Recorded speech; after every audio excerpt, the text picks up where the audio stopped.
Can you hear me? Hi, Tom. Hey, hi, nice to meet you. Nice to meet you too. I love the microphone. Oh, thank you.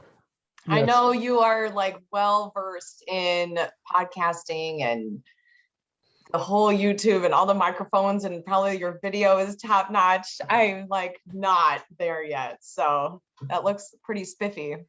thank you. Yeah, it's most of it was actually donated from viewers, which was really cool. Totally cool. That is a really impressive. I went over and I looked at just a couple of your interviews and conversations. And of course, I got sucked in. Like, what amazing conversations. And I love that kind of level of conversation. I couldn't keep up. I think your vocabulary is just so elevated, and I'm with you on how you think of things. So of course I was entranced.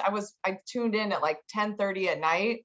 I was laying in bed and my kids were out on vacation and my kids were all in the room, and I'm like holding it really close so I can still hear you. And just so amazing. Thank you. The openness of conversation, and yet the ability for you and the several people that I watched you be with, where you can kind of get frustrated and you get into it, you get, very pointed and assertive with your thoughts, and yet nobody's getting too offended. I really appreciate those kind of conversations. Yeah, absolutely. I'm glad you didn't see the dumpster fires because they're kind of the opposite, where it's just yelling and screaming matches, which are just hilarious. Oh, I'm gonna go watch those now. I love that. Because it is a really, impactful conversation, because it touches on the baseline of your belief system. And if somebody's questioning or like bringing that up and maybe making good points as to how everything we believe is wrong, or it's not going to lead us to the capital T truth, everything's shaking down and you're like questioning your whole life and your whole purpose. And I'm sure there are many times when you have parts show up and try and protect you from that realization that we might all be wrong, or I might. Actually, those are like some of my favorite kinds. So I like the conversations where I get challenged by intellectual people and they bring up good points that are really hard for me to address. Those kinds of conversations are the most fun. Those don't usually turn into yelling matches. The yelling matches are when you're debating somebody who's like dishonest, who doesn't want to let you talk at all, just screams over you. Those are the kind where it just starts getting frustrating and you start yelling at each other. Yeah, I wouldn't handle that well at Yeah. all, actually. I would probably just shut down and be like, you know what, I'm not even gonna waste my time. So I'm impressed you hang in there. Yeah, well, it's for the money mostly because people like the dumpster fires. So the screaming Yeah. matches, it gets a lot of attention. So I'm I want to save some of this conversation probably for like the official part, just to spread the word about your channel and all of that. I want to support you in that way because I do find it fascinating and great conversation, of course. Um, but yeah, one of the things I would love to know, how you use that to grow. I think that was one of the very actually everything you wrote. Again, I opened it probably at like 10 o'clock at night and was like, oh my gosh, this guy sounds amazing. You seem to know yourself really well. You are, making steps, intentional steps out of your comfort zone to really get deeper and to grow and live your best life. So you hone a lot of the skills that people avoid because they're hard. And Yeah, I really admire that. I had to pretty much. I wasn't really given an option because I had so, like most people, I think start with some level of communication skills and enough that they can like get by in life without actually having to like really develop more of them. But I had like level zero communication skills because my autism left me where I didn't enjoy conversation at all. So I had like no close friends, no close family for like the first 25 something years of my life. And Yeah. so I had to start learning how to talk to people just to be able to function in life, to be able to make a job or to communicate with people or to have any kind of interview success whatsoever. And I just, because I lacked all of those skills, I couldn't function in life at all. And that was definitely a contributing factor to my depression. And so um, as I started getting into philosophy, I would invite professors out and talk with professors about philosophy. And that was my first introduction to human communication, essentially, in my life. And from that is how I learned how to be successful at communication, and where I am now on my channel is a product of that. That's so awesome. I could literally talk just about this for like an hour. I'm so nerdy about it too. But I want to kind of bring in your singlehood, you know, what that looks like, how you are in this really tight spot of, and I got to say, not being that uncommon and wanting really attractive partners, you know, like we kind of all want really attractive partners. Um, and and you even named it, like how you want the attraction and you want the beauty more than the actual connection. And I find that fascinating. Not surprising, right? A lot of us that would be more comfortable emotionally. We don't have to let our guard down, but how that looks and how that takes you on a different journey and the struggles of that journey. I would just love to hear about that piece. And I tell this to everybody, like, I just want to talk naturally. We might get in everything. We might get in, we might exhaust ourselves before we've covered everything. We can do this again. After we're done, and if I forget to say it, like if we're done and you've got that gut feeling like, oh, I really didn't like that I said this or whatever, I'm happy to edit. I can share the audio with you before I post it. I mean, whatever your comfort is. I know you're like out there and you're yelling on the internet, so your comfort level is probably a lot higher than other people's. But I don't do well when I have to give presentations with like a script. I get super nervous. Like my legs start shaking. I break out in hives. Like I really have a hard time giving presentations that aren't just me, you know? And I'm a teacher, so I had to like get away from a lot of worksheets. I had to just flow. And so that's what I need to do here. And that means I'm going to make mistakes. I spend a lot of time editing all of my ums and my random tangents that don't make sense. Like, so if you, just have patience with me on that. I've got my own communication issues too. So, Yeah, I can actually anything you totally want to talk relate. about before what'd you say? Well, I can actually totally relate to that. But one thing I've really learned is the mistakes actually make me more money, because people will comment on my mistakes to like put in a super chat, like, "Oh, you made a silly mistake here, ha ha ha," or something. Like, "Here's $10." So I'm like, I just leave in all the mistakes now. I'm just like, all right, That would save me a ton of time on editing, you yeah, know? That's funny. Yeah, I need to talk to you because I'm not money mindset. Like I don't have that. And all of my friends that are like watching me pour money into like the dating events and like managing all my time into this stuff, and I'm not getting anything back. They're like, but how are you making up the money? You could be working at a restaurant and making money during this time. And I'm like, yeah. So I need to kind of switch that. And I'm working through like the psychological blocks that I have around money. And there's a lot. And trying to just really feel into my best self, which does mean having more money than paycheck to paycheck, you yeah. know? So A lot of the I'm impressed people, with you, you know, to be able to turn something that you're trying to do to grow into something that sustains you. So great yeah, job. balancing out like your passion and what you enjoy and trying to make a living out of it is a really hard thing to do. Like a lot of the YouTubers who are starting out, who I work with, they want everything to be perfect and professional and make it just absolutely glisten and have no mistakes and spend hours editing, but they're Yeah. not making any money off of it. And so they have to like find that sweet spot balance between investing in what they really enjoy, but only as much as they can make some kind of ROI on it and actually get what they're looking for or what they need out of it, rather than it just being like a fun hobby. Yeah.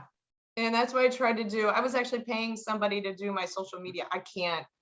I'm like, I can't do social media. I mean, I can, and what I've done is so raw and honest that it looks like a kid's doing it, you know? Like I'm more professional in person but not. I can't be like perfect and no mistakes and everything looks the same. It's just not me. So I've paused that. I've paused the 20-year-old that knew all the tricks on how to get followers on Instagram and hashtag stuff. Like, I don't know if I'm just too old or too like old school that it doesn't work for me. But I think if I want to help people, right, and I want to reach people, I want to be able to do that. We're on social media. We're on Facebook. We're on Instagram and YouTube, and I have to step out of my comfort zone. You're helping me just realize this right now. Like, yeah, that's a big point in my direction that I need to step up. So Yeah, I actually I cheat, and there's a few websites that'll do most of the work for you, where you post just one thing on their website and they'll broadcast it out to all the other websites for you, and mm, that saves me a ton of time. So I do a Restream, which is the one where it posts all my videos to YouTube, Facebook, Twitch, Twitter, LinkedIn, and a few other places all at the same time. So I'm just doing one recording and they're putting it to every place for me. ooh, And what's that there's called? Restream.io. Restream. Okay. And there's another one that does it for like Facebook posts and Instagram posts, Twitter posts, and all those different places. And so using those kinds of helpful tools for content creators saves a lot of time. Yeah. And What's the one for posts? Is it I don't remember what Linktree? it's called, because I have guys who well, Linktree shows all of your websites, but it doesn't actually do the posting for you, I don't think. I don't Oh, remember what it is, because I have someone who volunteers and does all that stuff for me. But nice. I'll ask him and I'll see if I can find out what that is. How do you get people to volunteer to do that? They contact me actually, which is really You're so cool. badass. You're so into it. Yeah. I love it. So actually, I have my hero, Jeff.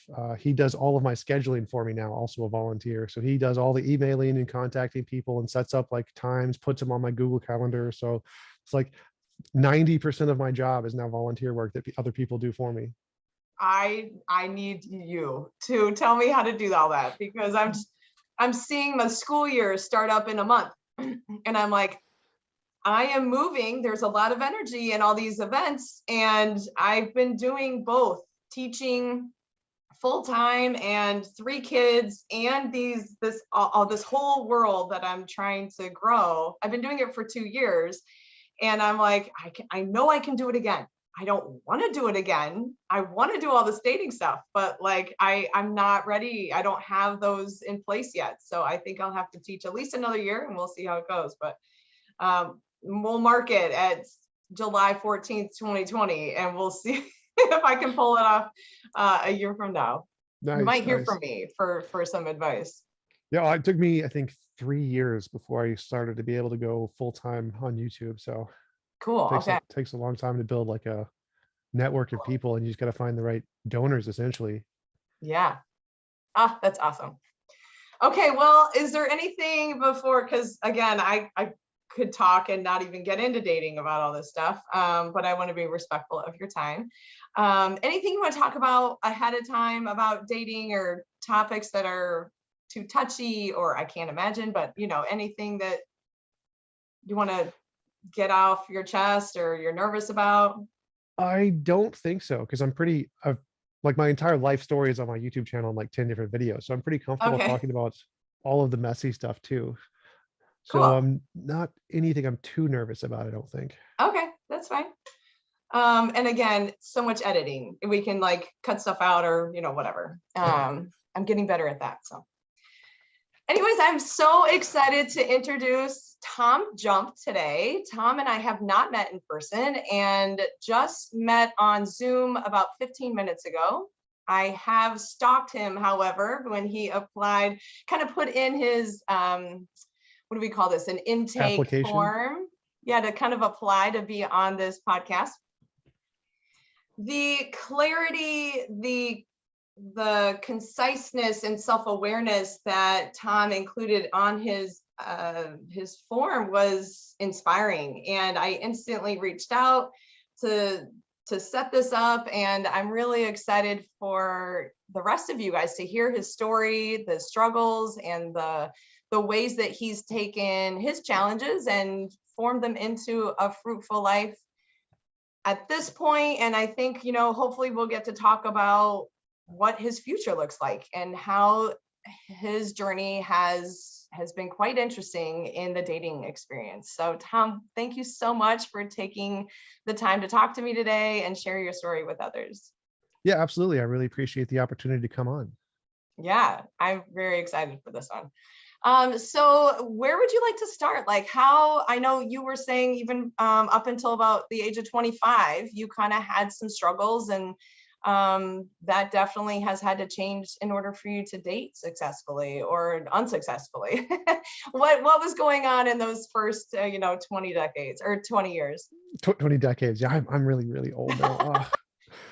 But yeah, so I was diagnosed with high function autism and major depressive disorder. And those are a very bad combination to have for social skills.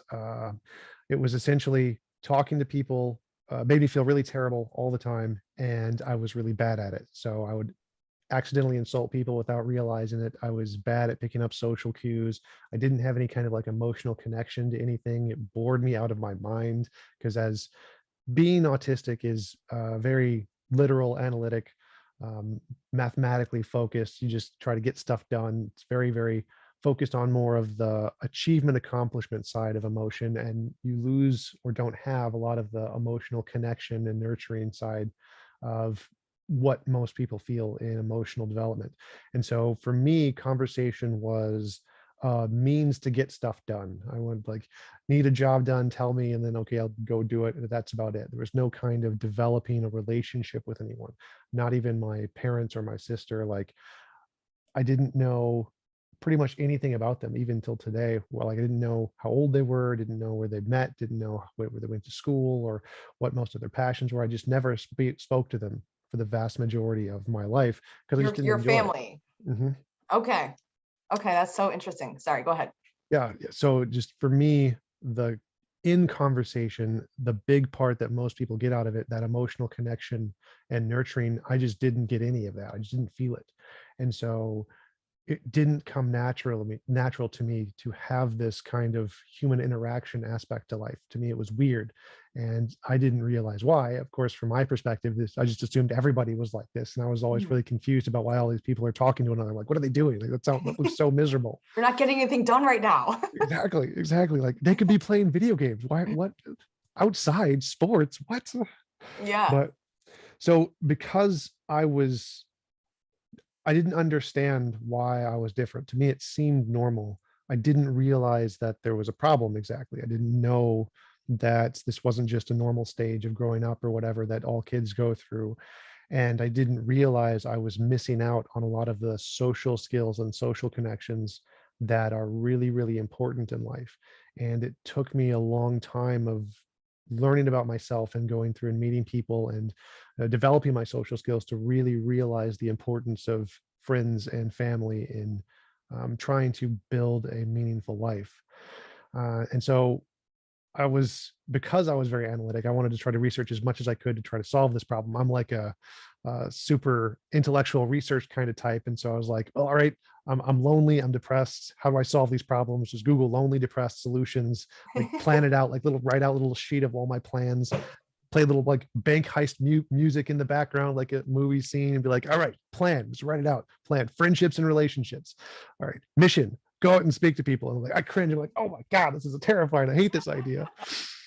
And I started to realize that I needed a way to talk to people that made me feel comfortable because I was so uncomfortable talking about just anything. And I realized that from my research into philosophy, it was something that made me feel very confident. I was confident about my knowledge in philosophy, and I used the competitive aspect of my personality to give me a motivation to talk to people who I thought were very knowledgeable and who could challenge my intellect on this topic. So I would email professors and philosophers around the local area to chat about different topics in philosophy. And some of them decided to invite me out to coffee. Now, this was something I'm really hesitant about. Like, wait, meet in public and speak to other people while surrounded by other people. Like, I don't know about this. Can we just do it over the phone so we don't have to be in person? Well, I like email. That way I can respond and give you like 30 pages of text and that you can never reply to. So I win the debate. It's very, very easy. And they know this. They understood this because they have a lot of people, they're professors who want to debate with them, especially Sure. students. And so they're like, no, we're going to go out to coffee where it's an even playing field, no Yeah. like 30 pages of text. And so I reluctantly agreed. And I went out to coffee to meet a few people. Some of the coolest ones were Greg Boyd and Paul Eddies. They were a local pastor who wrote about the Jesus legend. They're both Christians, and they're debating against the position that Jesus didn't rise from the dead and was a fictional historical character. And so they're fairly prolific authors, and they agreed to meet me for coffee, which was really, really cool. I'm so grateful to them being willing to spend the time to have a conversation with me. Can And I ask how you introduced yourself? Were you like, hey, I'm just this guy who's trying to communicate and learn how to communicate? Or did you like present some kind of history of philosophy in your life or papers that you've written? Or like, how'd you do that? I think I did, because I'm still super brief. So I just went, I'm an atheist. I had some questions about your book. Can we talk? They're like, Oh, good. sure. So this was prior to me starting my YouTube channel, but this was like the first real conversation with academics that I had, like really big academics. And it was one of the most pivotal conversations in my early starting conversation career, let's call it, Yeah. um, both in the social realm, because I definitely realized I was not doing very well. I was definitely kind of insulting them at some points, and I didn't realize that. But looking back at the conversation, I could realize that and try to grow. And also from the conversation, I learned a big aspect of the philosophy I was missing, and that was also very pivotal for me. Mm. And it made me being able to look back at those situations and analyze what I did and find the mistakes and think about how I can improve upon those was huge for me, because that made it more of a game. Conversation became more of like a gamified kind of a thing that I could do for fun and try to improve upon and learn about.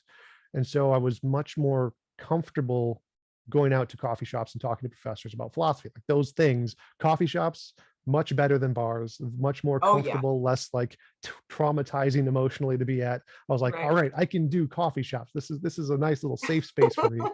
And philosophy also, it's really nice, good topic to focus on. I can talk philosophy a lot better than like emotional stuff and friends and family and small talk. Like that stuff's terrible. Philosophy, I'm good at this.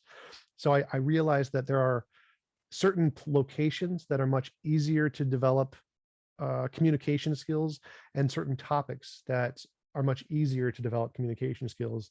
And those are the things that make me confident, or that I'm confident about, and Yeah. places where it's not like high emotional tension locations. So very chill, relaxing places with some intellectual, slow, calm conversations.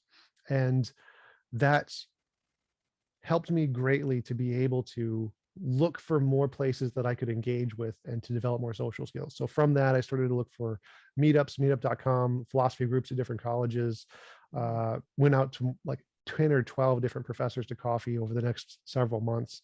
And I really started to develop my social skills to a much greater degree than I had ever before. And so going from like zero social skills to being able to speak to another human being is a huge transition that took me only about 6 months to like get into it very seriously. And Which is from that, impressive, right? I mean, like just the anxiety of that first meeting, of being with somebody who knows a lot of things and has those social communication skills, and you're feeling like a fish out of water.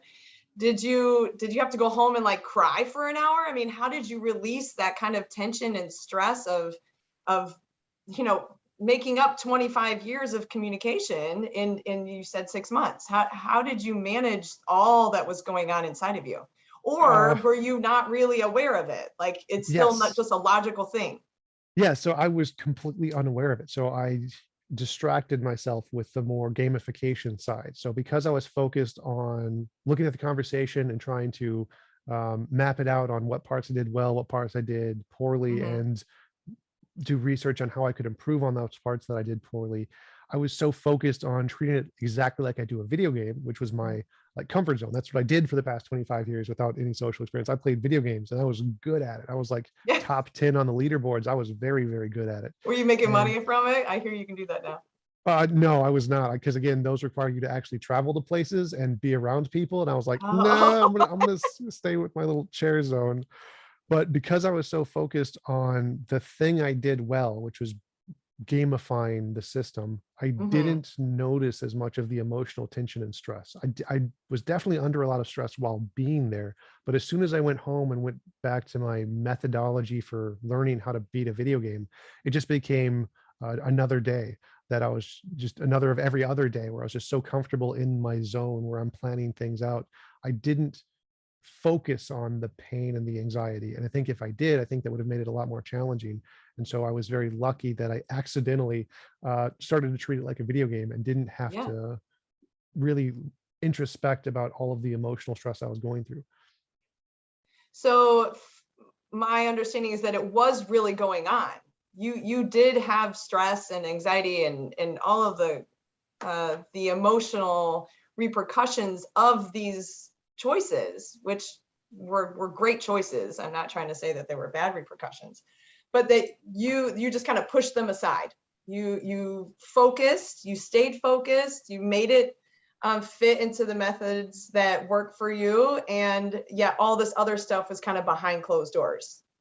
Yeah. And I think that was a crucial role or crucial fact that made it possible for me, because I know in prior examples, when I did just go in the deep end, try to go to bars, try to go to big social experiences, those caused me all of that emotional stress. And when I went home, all I could do was think back about how terrible it was and ruminate about how miserable and painful it was and how intolerable I couldn't take it.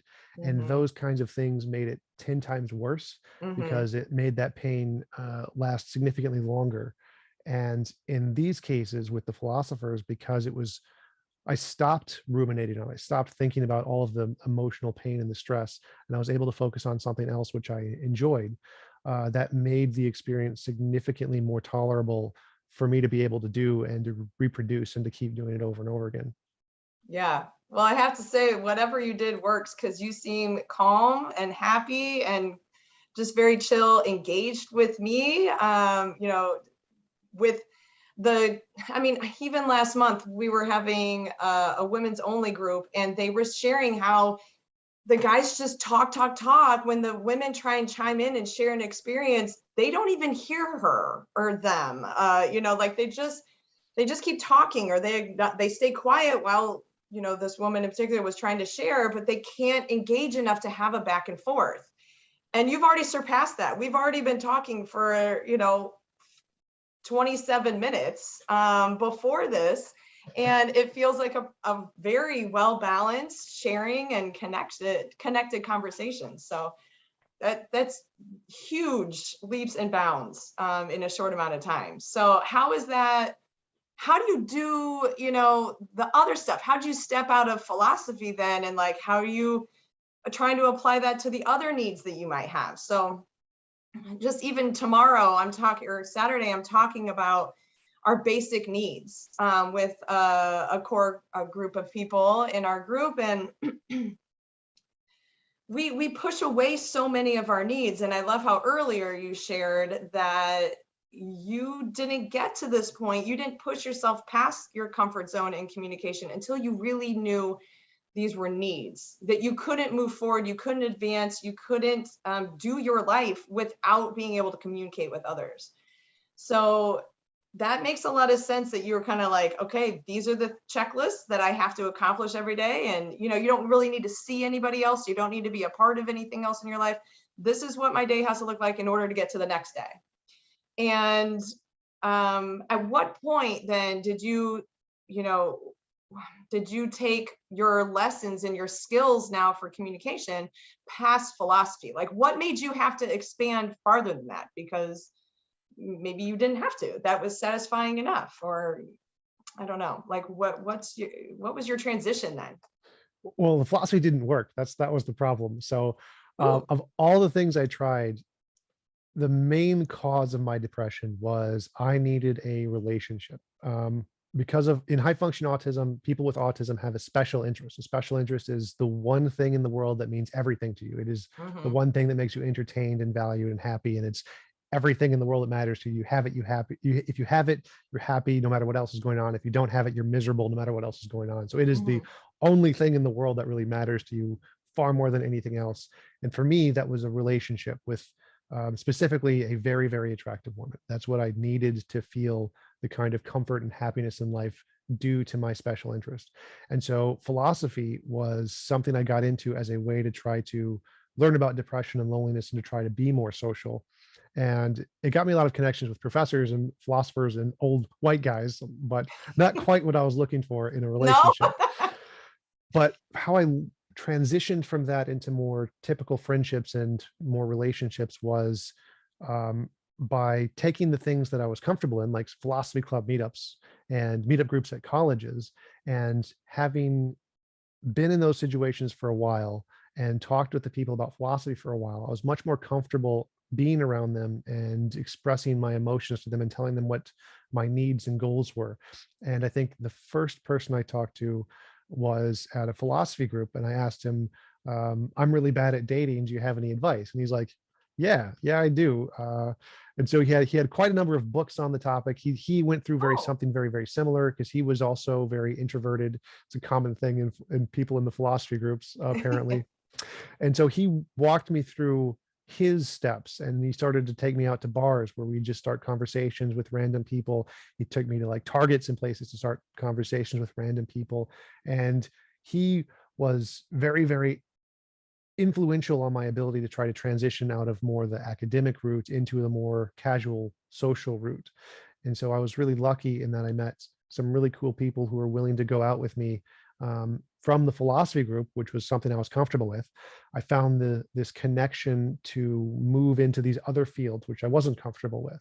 And so I slowly transitioned into the more scary domains of social interaction with normal people.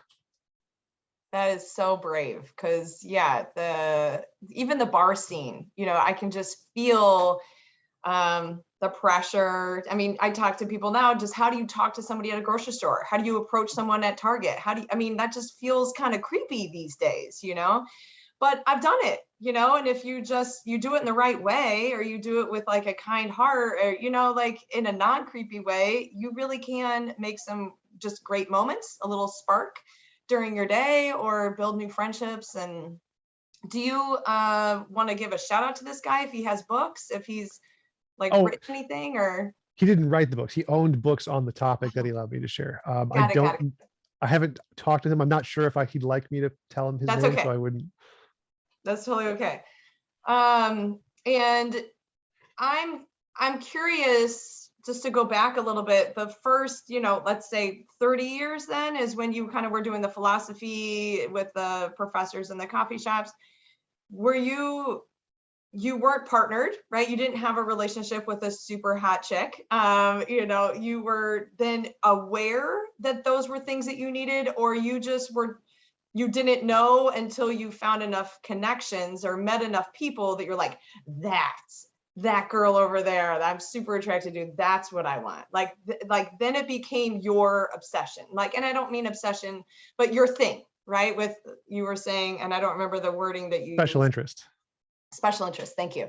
That became your special interest once you saw it, or did you know growing up that this was your thing? You'd see a show on a movie, or like a relationship, or you see an actress or something, and like that you knew then. How did you figure that out? Well, that was actually a byproduct of therapy, but not necessarily in a good way. So during the same time period of researching philosophy, I was going to a number of therapists. I spent many, many years going to therapy. And from talking with them, they were asking, what do you care about? What makes you happy? And I'm like, video games and like pursuing attractive women. Those are the two things. And we went through many of the past experiences I had, even in grade school and high school, where the only thing I really cared about was what the one attractive woman in my class thought. That was the only thing I thought about. Didn't care about any of the other people there. Didn't care about any of the teachers. None of the work didn't interest me.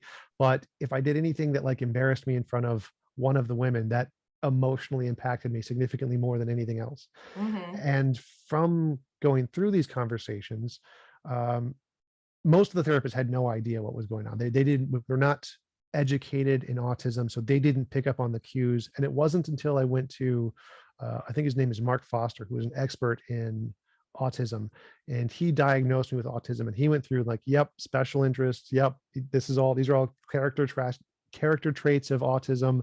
And he talked to my parents, went through all these big paperwork things to do all the tests. Like, yep, Hmm. this is all autism. This is clearly autism. And he diagnosed me. I got a formal diagnosis. I forget what the term there is, but diagnosis. Diagnoses or something. Yes. And that's when I started to be able to try and figure out that I had a special interest, and what that special interest was women, because I was now being able to research into autism and what the traits of autism were. And I was able to identify those, the like bullet points of what autism was, and figure what those out were in my life. And from that's where I was able to really figure out that, yeah, what really matters to me is relationship, really attractive women. Unfortunately, all the other therapists I went through were terrible, because they thought they were treating me more like a normal person. And so they thought relationships were more like a fling, or kind of like a passing interest, and it was just sexual or something. They didn't really understand that that was a more fundamental need of my emotional self. And it took a specialist in autism to be able to make that connection, bridge that gap.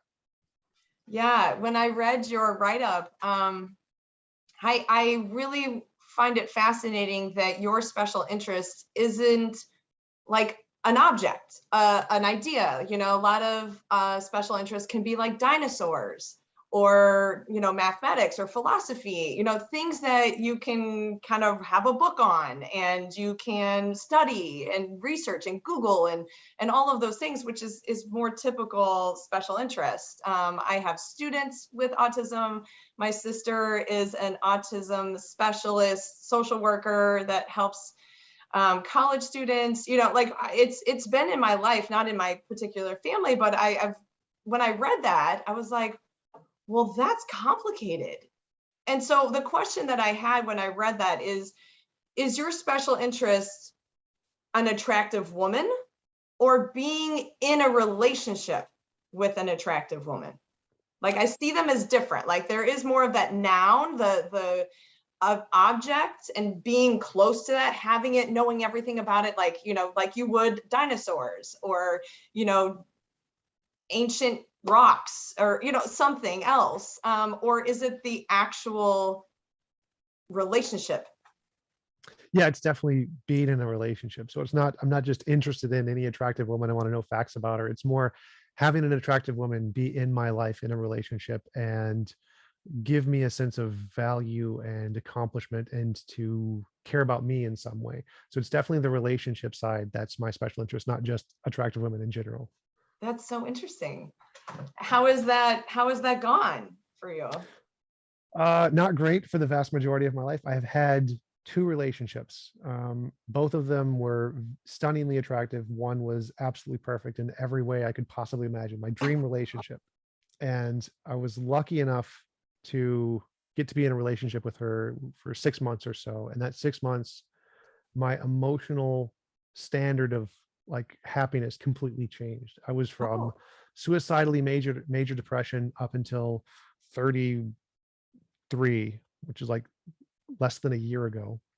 And after being in a relationship with her, even after we broke up, my like baseline of happiness was miles and miles higher than it ever had been.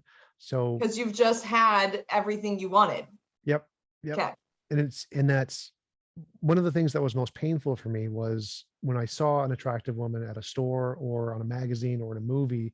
It caused me to remember or think about how I wasn't good enough, and how all of the failures of the past 20 something years had gone, and how I had never had any success. And now it reminds me of the happy memories and happy experiences I had being with this woman, and how I had succeeded. And so there's a complete difference when I go through life on a daily basis now, where things are reminding me of the happy memories and happy experiences, where they used to be reminding me of all the painful ones, and causing me to ruminate on all of the suffering that I went through.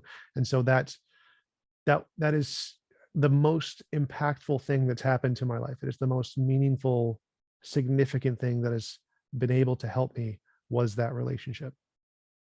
That's awesome. And I've got to say, I like I would say rare way that you look at that. When some people, they have this beautiful relationship, it means so much to them, and then it falls apart or something, for some reason you can no longer be together, even if it's you can't look at those things anymore and think of happy things. You think of how it failed and how they're no longer in your life, and like it pulls you down more, but you are having it pull you up.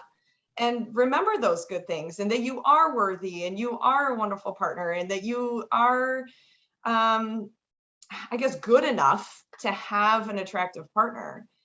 Did you ever have, I mean, especially with depression, like that it didn't spiral you down? How'd you stay afloat? I think that has a lot to do with the autism primarily having an emotional factor due to achievement accomplishment rather than connection and belonging. So I Mm, think that the reason people spiral down is because they get this connection with this individual and it means a lot to them. The time they spend together, the kind of emotional rapport that they have. Whereas for me, because it's more about the being in a relationship with a really attractive woman, I don't get as connected emotionally to the person. It's more about the idea, or like the special interest of being in a relationship with an attractive woman is the thing that really makes me happy. And the emotional connection side is much harder for me because of the autism. And so I mm, don't get as attached to the person or the individual. Even though I do feel that there was like right when we broke up for the next 3 or 4 days, I was really depressed, but I recovered pretty quickly. And as I recovered, I realized that my a baseline emotional state had just improved significantly. And so I think the reason that is because of the autism, where I'm focused more on the statistics and the numbers of it essentially, rather than the emotional connection side. I got that. I can see that. And when you were talking, what came to my mind was like getting an award for something, that I've done it, I got it, it's here in my hand. And even if you take the award away, someone, you pass it on the next year or something, you see an award on a show or something, you'd be like, oh, I got one of those once. Like I did it. I am awesome. Is that kind of an analogy for it? Yeah, that's a lot of the aspects to it. Definitely the ability to see myself as having value because I was able to achieve my dream essentially. And that gave me hope I could do it again. So Hmm. it that's definitely a major aspect to why it had such a huge impact on me emotionally. Yeah, I could definitely see that. And I remember the first person I dated after, my marriage totally fell apart. I could feel the cloud of sadness, of depression. And I don't have depression. It doesn't last very long, but I can get really low. I think that is a blessing and a curse for people that are really in touch with their emotions, is that your low is really low, your high is really high. And I could feel it. I knew it was coming, and I happened to meet someone I was meeting a girlfriend, whatever, long story short, it pulled me out. I never got that low ever again. Like it now raised, just like you said, it raised the bar on happiness. Like I can't ever really get that low anymore because wow, I just had a really great time flirting, and I was flirting with somebody again. Like it felt like some of the gray clouds have parted, and they're never coming back, and your sense of self-worth and all these things, it's there now. And it is such a gift, right? For somebody to be a part of your life, to offer that. And they don't know, right? They aren't aware. They're like, oh, I'm going to go make this person feel really good about themselves for the rest of their life. um I think it's part of the plan, and we can talk philosophy on this one some other time, but that's exactly what I needed to take that next step up in my life, in my self-worth, in getting myself out of the clouds. And it sounds, 6 months of that sounds like a really big deal. I mean, you make big jumps in short amount of time. So I I'm feeling you, and like how joyful it would be to make that kind of progress in 6 months. And to know you're never going back to that place where you had no self-worth, or you were so low and depressed.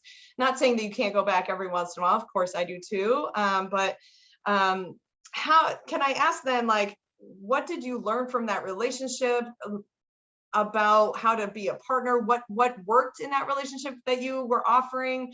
How did it fall apart? Like, what can you take in our analytical brains? I do the same thing with dating. Like, what did I learn? What mistakes did I make? What can I, do to change so that doesn't happen again? I reflected after every single date. And it sounds like this is guaranteed that you did this after the relationship, Yeah, for knowing sure. our conversation so far. Well, I was doing it during the relationship, and that was actually kind of one of the problems, unfortunately, was I am super blunt and upfront about things. I'm like, so if when we had sex or whatever, I asked like, how was that? Is there anything I could do differently? Or during the sex, like, what would you like me to do? And she didn't like that one bit. She was not like, oh yeah, I'll just tell you what you're supposed to do here. Like, no, she was like, that's annoying. I feel like I'm your sex therapist. Like that bothers me. Don't do that. I'm like, all right, I'll stop. And I was like that with everything. I was like, how am I doing now? Is this a good conversation? And that was not a great thing to do in a relationship. Yeah. So for me, the over analytic thing can be a problem, especially because it limits the emotional connection side of things, which is really important for a lot of people. And so because people want the emotional connection thing, it's better for me to limit the analytic side to like more specific times and spaces, to like be more open and say, are you open to having a conversation about the more analytic side right now? Or and to verify with her if she's in that kind of mindset or not before Yeah. jumping into it and just be like, oh, how was that? Yeah. Oh my gosh, that is so mindful. That's exactly what so many people need to take into account when you're having a conversation, that you don't have to juggle as much. I am super impressed with you right now. And as much as I think I would find it really kind of fun, I mean, I have to be in the right mindset to be like, I'm going to tell you what to do. You really want to know? Here's the blunt truth on how you're doing, or what I really thought in that conversation. I don't know if you've listened to any of my other stuff, but I talk about conflict avoidance and how I have an allergy to it. So if I know that you aren't going to bring the hard stuff to me, or you're like hiding things, you're not being blunt and honest, like I really react as if I've eaten, something I'm allergic to. And that sounds amazing to me, right? I'd be like, well, this is what he's thinking in this moment exactly. And now I know the full truth and where he's at and all that stuff. But I could see how, you're in the mood and you're in the mode, and it's, and you don't want to talk about it. There are some perks to that though, because I think a lot of women, particularly in the bedroom, are really quiet. They don't give a lot of signs. They're uncomfortable talking about it. They're uncomfortable acknowledging what feels good and what doesn't, you know. And that is something we women need. Really, just anybody that's insecure or not comfortable with themselves in that way, like, they need to get better at that, because communicating isn't just body language. Verbalizing things that you need to have happen or what you liked is something that's really incredibly beautiful in a relationship when you can talk about it. This past weekend, I was talking with somebody that I can do that with, and that we talk about sex and what's enjoyable and pleasurable and what's not, and very openly. And their best friend, they were talking about it, and his best friend is married for like 14 years. They don't talk about sex at all. Like, there's no indication that it's good, that it's bad, that anything. They just somehow look at each other in a certain way. They go to the bedroom, they do their thing, and then they leave, and they never talk about it. I'm like, what? That would blow my mind. That would suck. I would not be able to do that. I want to analyze it. I want to know, okay, you like this, you don't like this, and that goes for the relationship. Was this a good conversation? What was your experience during this conversation? What happened for you when I got aggressive, or that assertive, or upset, or I started to tear up? Did you notice that I teared up? Like, I analyze all that, and I ask those questions. I think you're right, though, that knowing the right time to ask, or if they're in the right space for it, because when they're just wanting to cuddle and watch a chick flick with you, and you're like, let's talk about all the things that are wrong with our relationship, they're like, you just killed the mood. you Yep. know so how did your partner like handle that? Was it annoying right away? Did it just kind of kill the mood over and over again? Were there big fights? I mean, how did you end up, did you walk away? Was it about the connection, the lack of it that kind of ended it? Well, no, so it's mostly like she didn't bring up that it bothered her all the time. And because I'm autistic, I don't pick up on social cues. So even though she was definitely giving signs she didn't like it when I did these things, she didn't bring it up as much. And so I wasn't able to figure out that a lot of the things, like asking all the time, was this good or was this bad, was something that really bothered her. And those added up to the point where she just wasn't into the relationship because I was doing a lot of those things that wasn't bridging the emotional connection that she needed, Yeah. and was doing things more like on the analytic route that made her uncomfortable, and I didn't realize it, and not realizing it made it worse. So there was a lot of the parts of the autism that came into learning how to figure out how to do those things normally and when to do those things that put a lot of tension on the relationship, the learning experience. When someone's a beginner at something, you make a lot of mistakes, and those Mhm. mistakes can put a lot of tension on the relationship. Yeah, I can see that. And as maybe uncomfortable as it is for you, probably more for her to be your trainer, right? To be the person that you try stuff on and you try and see what works. That's what we all do. Every relationship that we have, every dating experience that we have, we're just trying to figure it out. We're just learning. You're just going to go on a date and you're going to see how it goes, and you're going to like try a response. You're going to try and speak up for your need, and you see how it goes. So as much as, yeah, it might feel, I don't know, awkward for either party, we're all doing that all the time. Just trying to learn, we're putting ourselves out there and we're trying to figure it out. So I don't think what you're doing is any different than the rest of us.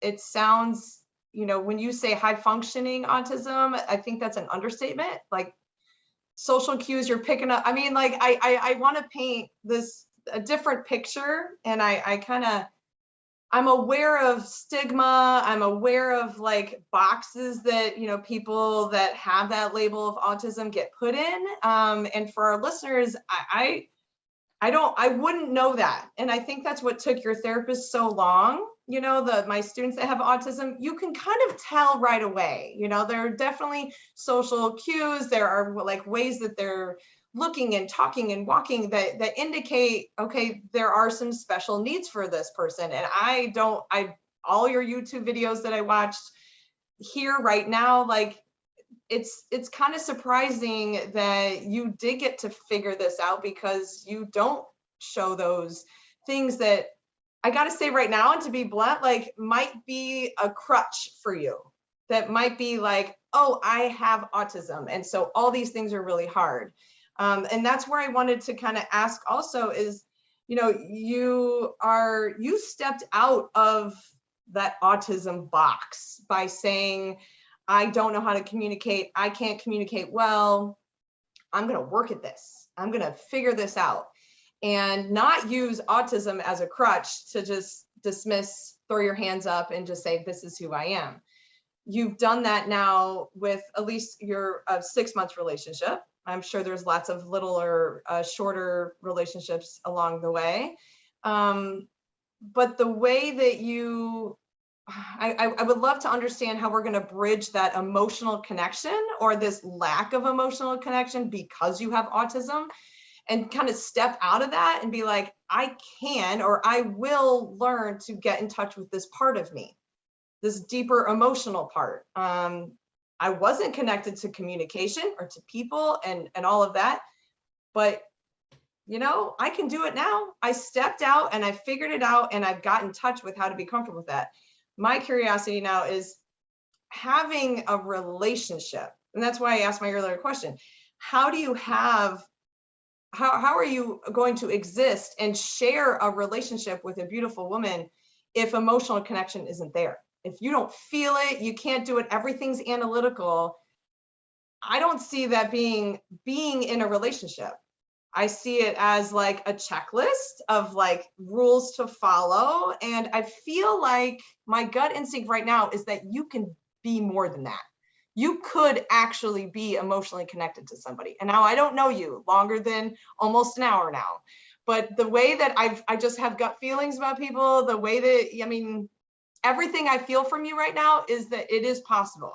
Have you made strides for that? How have you made that's hard, a deeper connection? There are people without autism that are narcissistic and have those kind of issues that for some people in particular in my life, I don't think they're capable. I just don't think they can get deeper and in touch with themselves. And I might be wrong for you. I don't know, but I'm feeling a lot of hope and excitement that you can get to that place. I know I just said a lot, and I'll probably have to edit a lot of that. Well, actually, don't edit any of it. That was all good. So there's two main points there that I wanted to pick up on. One was that yes, today I'm pretty good at picking up on social cues, and that's because of practice. So if you had met me back in my early 20s, you would probably be able to tell. So I remember there was this one story that I had that I'm really embarrassed about from my time at Normandale. I was going to college, and one of the professors was doing like doing like a course at one of the classes, and he asked a question. We're doing the two truths and one lie, and I don't remember what exactly he said, but he gave three examples of some really cool things. And my answer to his question was, well, I know this one was a lie, because if it was true, if you have the resources to accomplish that, you wouldn't be a professor at a community college. And that was like super emotional burn. Like, I didn't realize at all I was insulting him. I was totally just oblivious. It's just analytically, in order to have enough money to do this, you would have to be able to do this, which you can't get from this kind of a job. So I was just calculating it out. It's like, oh, here's the answer. And he was pissed. He was pissed at me for like a week after that. And I didn't even notice. I was like, oh my God. But now, from being able to practice for all these years and understand more about myself, and being able to look back at that memory, I can now recognize when I did those things, and I could learn from them. And so that's how I've progressed to be able to be where I am today. The second thing you asked was the emotional connection thing. So I'm definitely capable of emotional connection. I was definitely emotionally connected to the women I was dating, but it was in a different way. So I took there's the love languages, 5 love languages test, and Gary Chapman. understanding, yeah, and understanding what I'm emotionally connected to is very different from most people. So I'm like pretty much all the physical touch, more than anything else. Words of affirmation do nothing for me. There's no words you could say to me that are ever gonna make me feel anything. I'm like, okay, Which is that's why you can nice. say things and it offends people, and you don't have that Yep. there. And Yep. Insults yeah, and compliments just don't do anything for me. I just find them a source of entertainment mostly. It's like, okay, cool. And I the way I feel emotional connection is more on the physical touch side. And I can get emotionally connected to somebody, but it's not going to be from like words of affirmation, or the other ones. I forget what they all are now. gifts, Acts of acts of service. service. And there was one more. There's always the fifth one I can't remember. I know, right? Okay, so physical touch, quality time. Yes, quality time. So most of those don't have much of an emotional impact on me. Physical touch does. I love cuddling. I absolutely love cuddling. Best time ever. Like, my best memory of being in a relationship was just cuddling and watching Star Wars in bed for like 4 hours. And that was the best. And so for me, physical touch is what I need to build an emotional connection. But words don't really do it for me. And that makes it very hard, because words of affirmation and communication, those kinds of things are really, really important to most people. And for me, because they don't do anything, it makes it seem like I'm more on that like narcissistic sociopath realm, because I don't value that kind of connection. And that makes it really hard to try to be able to bridge that gap, because I need to learn how to give affection in the words way, even though I don't necessarily feel it. That was exactly what I was going to say. Like, for me, words don't do anything either. Like, I've been fed a lot of words that were empty, and I have the opposite response. Like, when you say nice things to me, I can't trust it now. So I need other things. So I totally get that, but then I have to remember to give words of affirmation and give compliments. And thankfully it comes naturally for me, but I can see how it's not a two-way street. Sometimes your love language is obviously not the same as your partner's, and being able to read that and understand what it is. Now, women, I just gotta, and you'll appreciate this, I have a little beef with men in general that say physical touch is their love language, because I can't tell if that's your cop out for just wanting a lot of sex and being like, oh man, I'm in the mood. Like, but my honey, my physical touch, or my love language is physical touch, you know, like you totally could use that against us I where we're would like, never do such a thing. What? no, not ever. And I'm like, I can't tell, like, if you're just horny or you're really feeling depleted of love. Like, I really am confused on this one. And Oh, I just want to say that. So for me, the sex part is the least valuable of the physical touch. For me, physical touch is cuddling is the best. I love Mhm. holding someone in my arms. Just like ASMR. Do you know what ASMR is? Autonomous Sensory Meridian Response. It's Ooh, no. it's a tingly sensation you get on the back of your neck that's really relaxing. It's like when Oh, someone I had like, a student do a YouTube video on like yes, different sounds and how to create that. yes, that was, I love ASMR. And so I love when me and my girlfriend would do that on each other. It's like just take your fingers and do like soft scratching on your back Yeah. and Oh, soft I get caressing. shivers. Like my whole Yes. body just freaks out. Yes, I love that. Those are Yeah. the best things. I don't actually typically enjoy sex that much, unfortunately. It's weird. But the other things are the things that I get the most joy out of. I'm pausing to be like, I really would love to understand the sex piece, but we don't have to go there. I think though that as I've learned about men, and especially as we've gotten older, men in general, as they've gotten older, sex is like the act of sex is less and less important. Just the comfort, the love, the safety, the warmth of holding someone, of cuddling, being the big spoon or the little spoon, holding hands. When I'm like sitting with somebody and I just stroke their arm or I just rub their shoulder for a second, like they tell me that meant so much to me. Like, you didn't have to say anything. The date didn't have to go well, like, but you did that. And that just made my whole day. And I'm like, really? Like, and I naturally touch. I was sitting with somebody that I only had been dating for a couple months, and we're sitting at breakfast and I'm just scratching his back. You know, we're just sitting next to each other. And that was everything. I'm like, I didn't even realize I was doing it.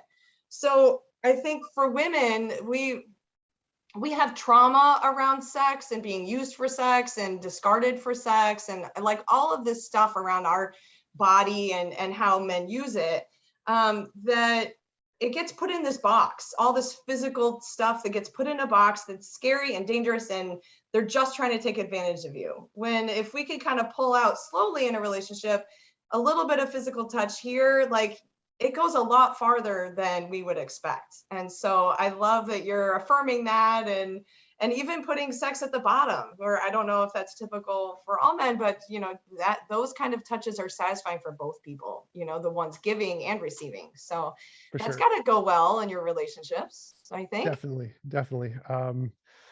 She was also into ASMR, so she was also watching it on YouTube, and so we Nice. both knew about it, and it was a hobby that we could share together, which was really really cool. But I do, It's sensual. Sorry, I got to throw that in there. Like it, for the sure, act of something sensual shared, just all that energy, that sensual energy that you can pull up and not necessarily direct it into the sexual realm, but like keeping it there, and it's all like this tingly, it's an exchange, right? If you're sharing it with somebody, to be able to be in that kind of energetic field with each other is like hours of entertainment for me. So did you yeah, for guys get sure, to do that a little bit, or like be close to each other while you like stayed in it? definitely. So she actually like fell asleep every time while doing it, Oh, which was great. I loved that. She didn't yeah. want to. She's like, I'm not going to fall asleep this time. It's like a challenge. I'm not falling asleep this time. But every time I got her, and I remember I'd go through like a list of things, like a guided meditation, and then like a countdown, and Hmm. I could ask like, so what was the last thing you remember? Because I could tell exactly when she fell asleep. It was a fun game that we played. That's hilarious. Did you ever fall asleep on her, or it's just like you're just waiting for her to fall asleep? No, I don't think I ever fell asleep on her, because she always did it on me first. I did it on her last because of that. So Yeah. for me, it's harder. Sleep is difficult for me, so it's harder for me to actually accomplish that. Yeah. No, especially like when you're doing something. I have a Yeah, hard time sleeping when I'm just laying there trying to go to sleep, you know, not to mention like being in some kind of energetic state. Wow. Okay. So many things. But I want to go back to the emotional connection piece. So just even sharing that kind of state and that experience with another person has to, it might not necessarily be a checkbox, right? Like I don't see that as that. I see that as an extra.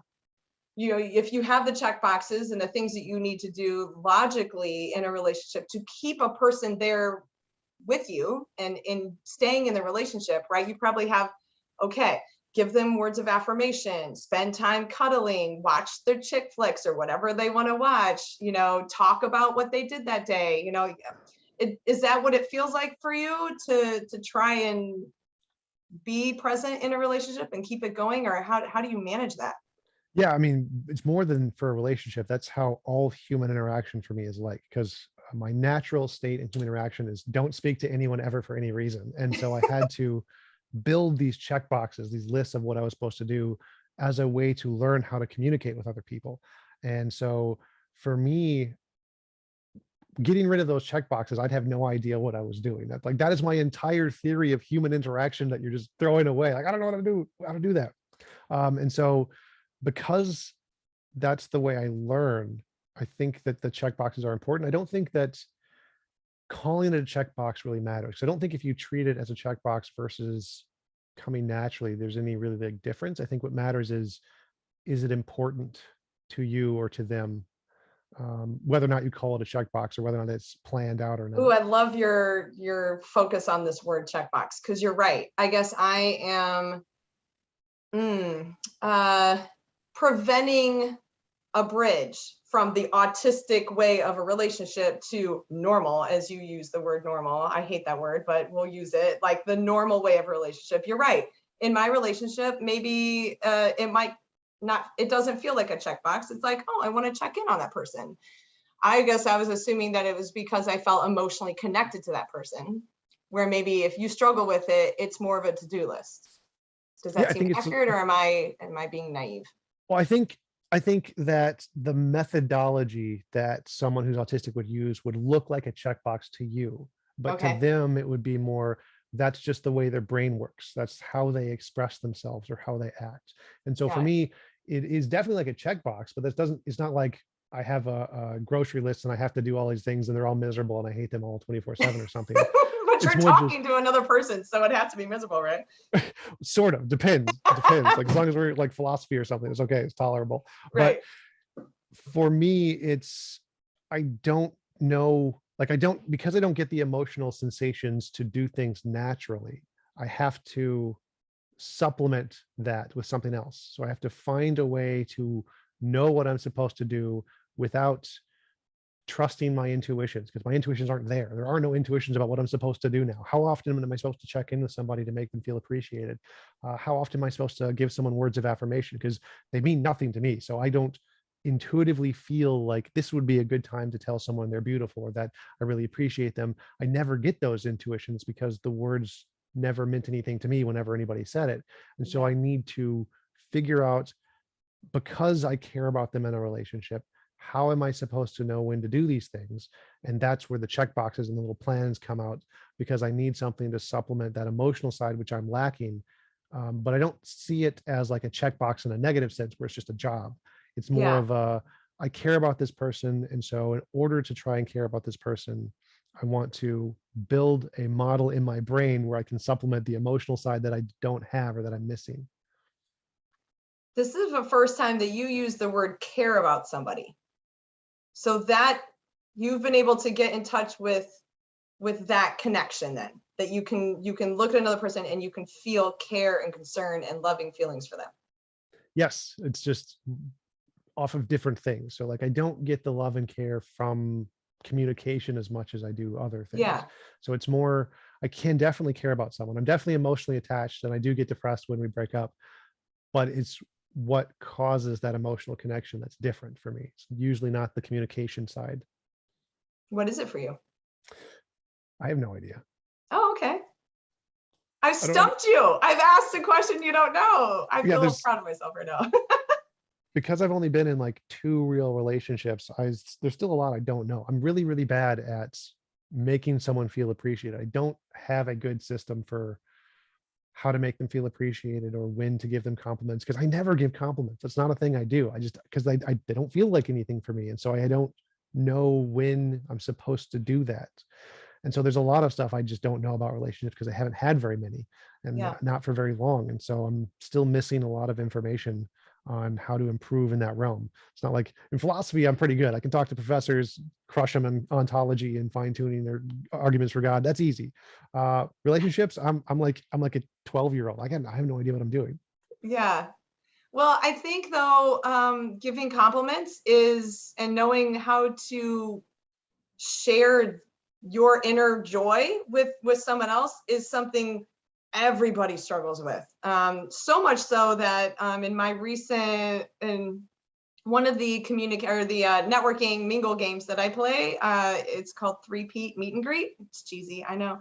But I purposely hand them compliment cards.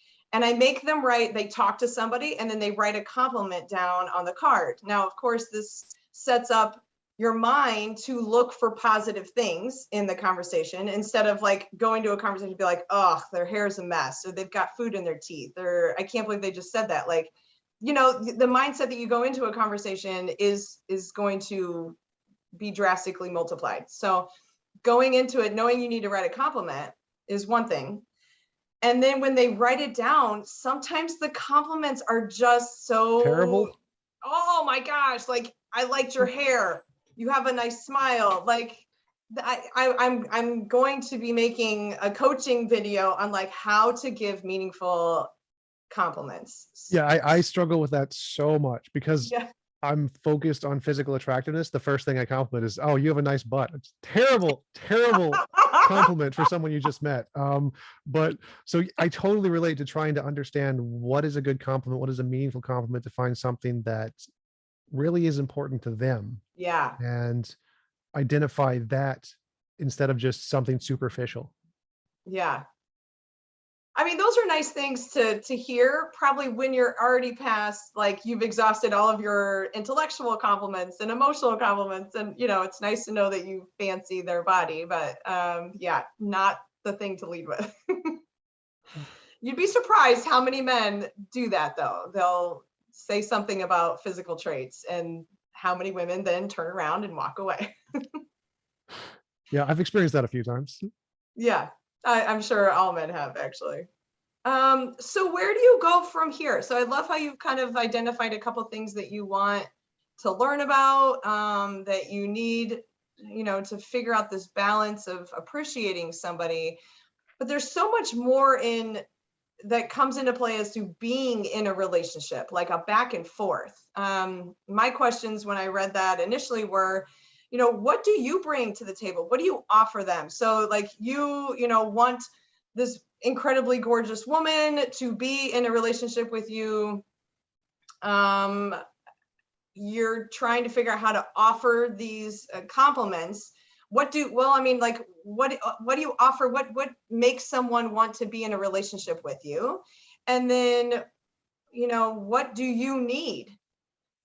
I'm not feeling, I guess I'm guessing, I don't want to guess, I guess, but it doesn't feel like a lot.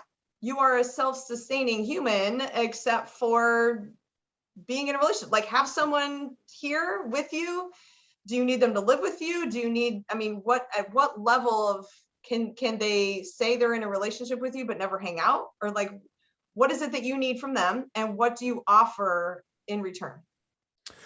Yeah, so I don't see myself in a very positive light. You So don't? I do not at all. Oh, So I've never been proud of myself for any of the things I've done. And so when I think about what I have to offer, my intuitive response is, well, I have money. That's my answer. So I don't know what I can offer in a relationship. That's not something I know how to answer. yeah, Um, that's a hard one. yeah, and if I think there's positive traits to me, but I don't know exactly what they are. So if there is something women would see in me, I don't think I would see it in me, so I wouldn't recognize it. Um, Good what I point. need out You of only can recognize things that you have. Maybe I don't know if I could recognize anything I have. Like even if there was something positive, I probably wouldn't recognize it, because of how my depression affected me. There are things I've done that people have complimented on, like, oh, that's so amazing. I can't believe you did that. And I'm like, what? That was just work. That was just a job. It's not impressive at all. Like Like I you would have lost, done the same. well, I don't know. I think it was more, this is something I hated. It's not something I'm proud of. I did this because I had to. So it's not something I'm proud of. This is a punishment, something that was a burden that I had to overcome. Um, Depression? well, like a lot of things, like for example, weight loss. In high school, I weighed about 280, so I was pretty big, and I got up to about 340, my max Wow. weight, and I lost 200 pounds over the course of 2 summers. And a lot of people were like, "Oh my God, that's so cool! How did you do that? So amazing!" I'm like, I'm ashamed of all of that. All of the work I had to do was something that I'm ashamed of. This isn't something I'm proud of. It's something that makes me feel confident. This was a Mm, miserable thing that I had to do. And most of the things in my life are like that. Things that people say, oh, that's really cool that you learned philosophy and talking to professors. A lot of that was work I did to try to overcome the depression. It wasn't something I was really passionate about. It was work. yeah. And so all the positive aspects that people see in me, like when you're complimenting me about my ability to communicate and to pick up on social cues, again, those aren't things I'm passionate about or things I'm proud of. Those are things I had to learn as a means to an end. And so for me, if there are positive aspects of what I can offer in a relationship, I don't know if I recognize them as something integral to my identity as a person, as more just things I had to do as work, like mowing the lawn or something. Like you're in perpetual survival mode. Yeah, exactly. Yeah, that self-actualizing feels so far away. I mean, I don't know if Maslow's like hierarchy of needs, like you feel like you're kind of at the bottom. You're still trying to just get out of that first layer of basic needs, where you running your own YouTube that has, I don't even know how many subscribers do you have. 11,000 right now. That's another good example. Yeah. People say that too, like, oh my God, you've done this great YouTube channel. And that's another thing I just don't recognize. Like, no, this was just a job. This is like working at McDonald's for me. Like someone's telling me, oh, you work at McDonald's? That's so cool. I'm like, that's weird. What are you saying?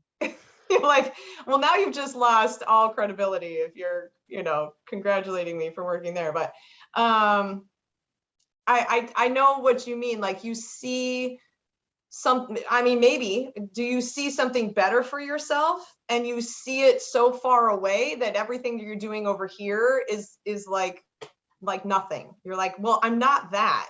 I don't have a drop dead gorgeous partner, so everything else I'm doing is like mediocre. Yeah, I think that's very much how I see it. I think that is like the core identity of autism. Like you have that special interest and all this other stuff is just like a waste of time. Like I need to do this because I have to. It's a job, but that's what I really need. Yeah, that's Oh, and interesting. you asked about what my needs are in a relationship. So Yeah. physical touch is huge for me. I mean, we don't need to live together. What is like my minimum requirement for to get to the emotional stability that I need to be happy? So sex is a part of that. Um, but other than that, it's just being able to go out and do stuff together pretty often. Like even if it's like once a week, that's the minimum requirement I think I would need to be happy. Go on a date once a week, sex every once in a while, once a month is fine, probably. Um, and that would be enough. Obviously, like no emotional needs, no attending to. Mm, I think there are some of those that I have. Like in my last relationship, I think there are times where I would like to have been more supported emotionally, but I don't understand enough about that to be able to answer the question. yay. Just being able to say those words is so powerful. Yeah, I definitely think there are some things that I would like emotionally, but I don't know enough about relationships to understand what those are. Yeah, you're on your journey, right? You've like kind of just uncovering, taking those rocks off, trying to see what's underneath. That's really exciting, actually. What is it that maybe you want to share with some people about, I don't know, because about, dating someone with autism. I feel like, again, it gets a bad rap. It gets put in a box, and it's like other are, mental health issues of depression and anxiety. And if someone, comes out and says, hey, I have this, people back up and they're like, oh, that's too scary. I don't know if you listen to the podcast where if you have a child with special needs, there are some absolutely beautiful qualities that come from having a challenging situation in your life, any challenging situation in your life. And autism isn't any different. I've actually connected with a lot of things that you're sharing, and I'm like, I would love to have that in my relationship. You're very blunt and honest. You're wondering, and your ability to tweak and think of like, okay, she doesn't like this, she likes this. Okay, I'll do this more. That's not that common for that to happen in a relationship. Now, it might come at awkward times, but you're not going to get offended. I don't have to maybe like just overdo the ego boosts. I don't have to tell you how amazing you are. I don't have to worry about your ego, it sounds like, and that's amazing. So there's a lot of beautiful qualities that I think people outside of the traditional perfect box in a relationship, like we aren't looking outside of those boxes and seeing good things. We don't even give them a chance. So I guess before I just go on, and maybe the next podcast would be about the wonderful qualities that I've seen in people with autism. What do you think,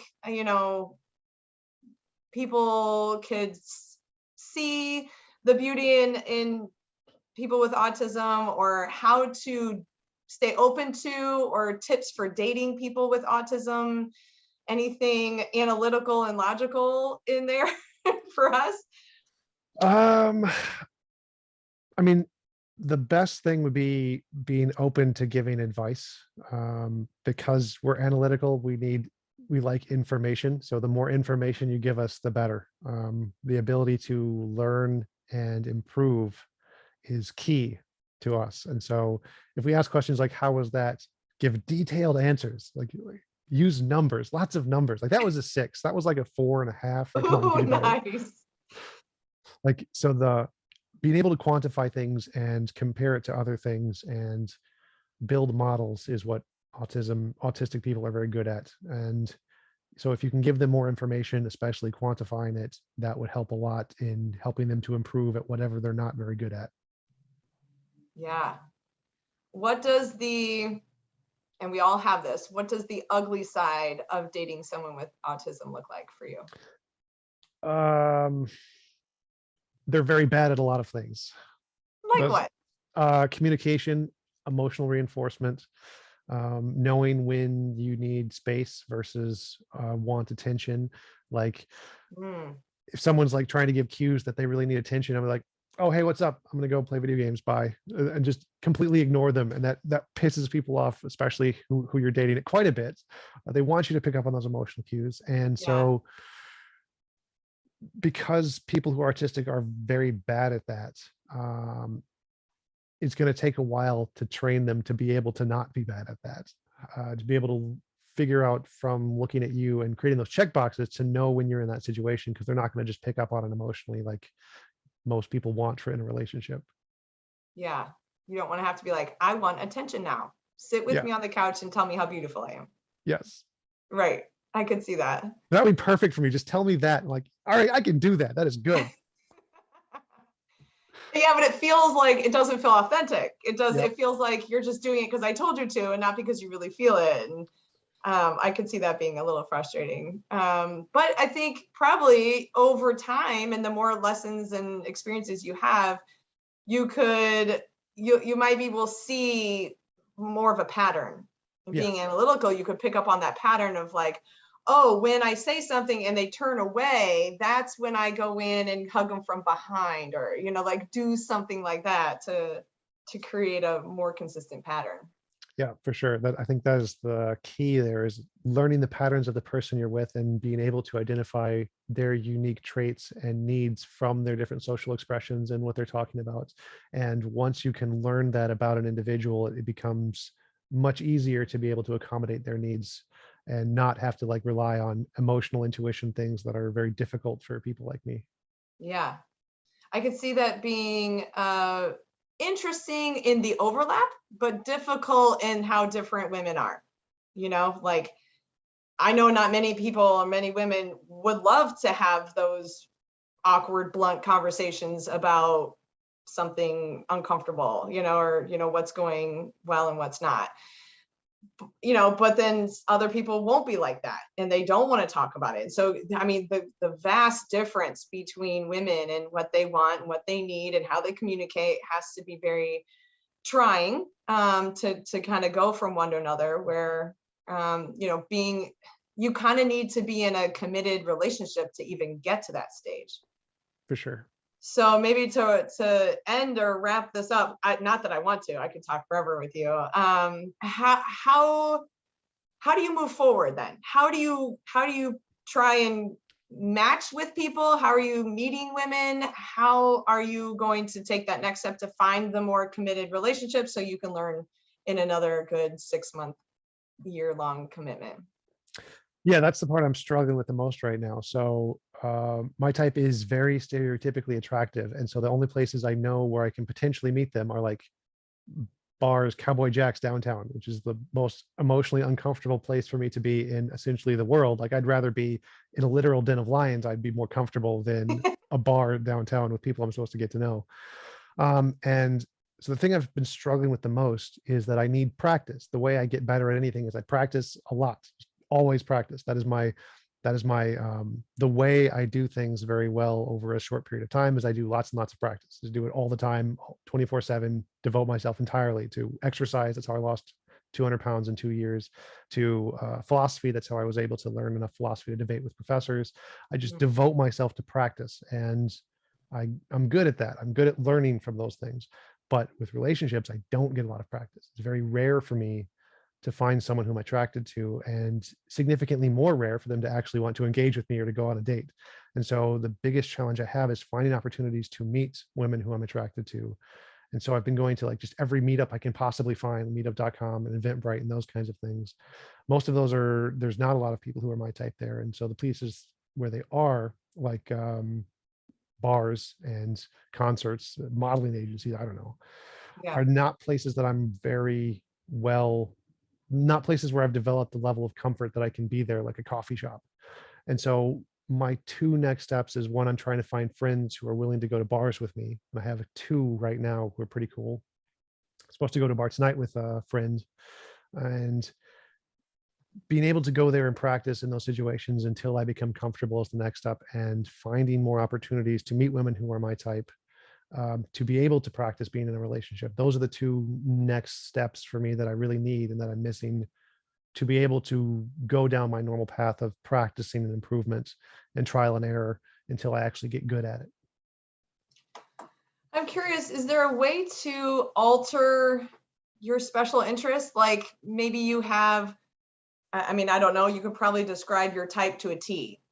Blonde, blue-eyed, C-cup boobs, hourglass shape, like all of those kind of typical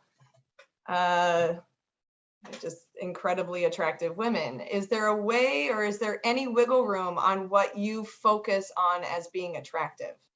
Like I have been burned by incredibly gorgeous men. I not only burned, or I'd go on a date with them and they'd be okay, but they wouldn't have the depth typically that I need in a relationship, or the awareness of me, like they tend that, they're so gorgeous, they've been so gorgeous their whole life that like they've gotten the attention and they like the attention. And then so now I've trained myself to see really gorgeous men and be like, like, no thanks. Now a good heart, a man that's serving others. I mean, like I'm starting to see that and instantly be like, ooh, who's this guy?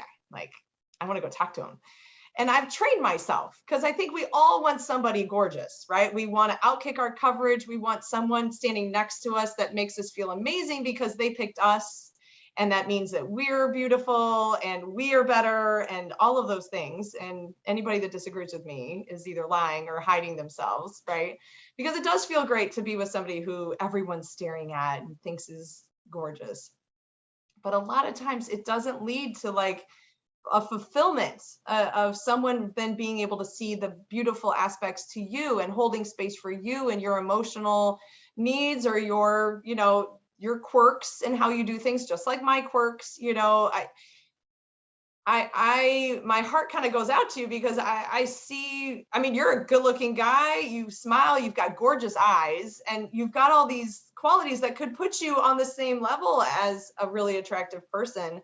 But then typically those incredibly gorgeous people, like I said, aren't going to be able to have a lot of space for you and your quirks. And so I just, in my mind, I'm seeing this perpetual pattern of a really attractive person, you get crushed or dumped. And then really attractive person, instead of maybe tweaking and growing out and noticing and reframing your focus into somebody's heart or somebody's passion for something, or, you know, just finding those things really attractive in them without the physical piece.